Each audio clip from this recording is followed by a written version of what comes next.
2025 সালে চ্যাম্পিয়ন্স ট্রফির আসর বসবে পাকিস্তানে। 1996 সালের পর এই আসর দিয়েই পাকিস্তানে ফিরবে আইসিসির কোনো টুর্নামেন্ট। সেটা নিয়ে এখনও কিছু জটিলতা থাকলেও পাকিস্তান ক্রিকেট বোর্ড নিজেদের দিক থেকে শুরু করেছে পূর্ণ প্রস্তুতি। করাচি স্টেডিয়ামে চলছে সংস্কার কাজ, আর সেই কাজের সূত্র ধরেই বাংলাদেশের বিপক্ষে পাকিস্তানের দ্বিতীয় টেস্ট সরিয়ে নেওয়া হলো করাচির ন্যাশনাল স্টেডিয়াম থেকে।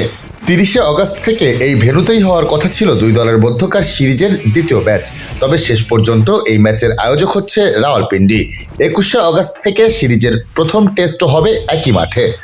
ওয়ালটন এসিতে ইনস্টলেশন একদম ফ্রি। পিসিবির পক্ষ থেকে এক বিবৃতিতে জানানো হয়, করাচি থেকে দ্বিতীয় টেস্টের ভেন্যু সরিয়ে নিয়ে আসা হয়েছে রাওয়ালপিন্ডিতে।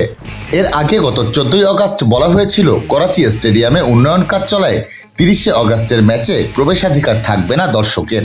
এর কারণ হিসেবে পিসিবি বিবৃতিতে লিখেছে, নির্ধারিত সময়ের মধ্যে ভেন্যু তৈরির বিষয়ে আমাদের নির্মাণ বিশেষজ্ঞদের সঙ্গে কথা হয়েছে। তারা জানিয়েছে, খেলা চলাকালীন যখন নির্মাণ কাজ চলবে সেই শব্দ ক্রিকেটারদের সমস্যায় ফেলবে। এছাড়া নির্মাণ কাজের ধুলো খেলোয়াড়, অফিসিয়াল, ব্রডকাস্টার ও মিডিয়াকেও সমস্যায় ফেলবে।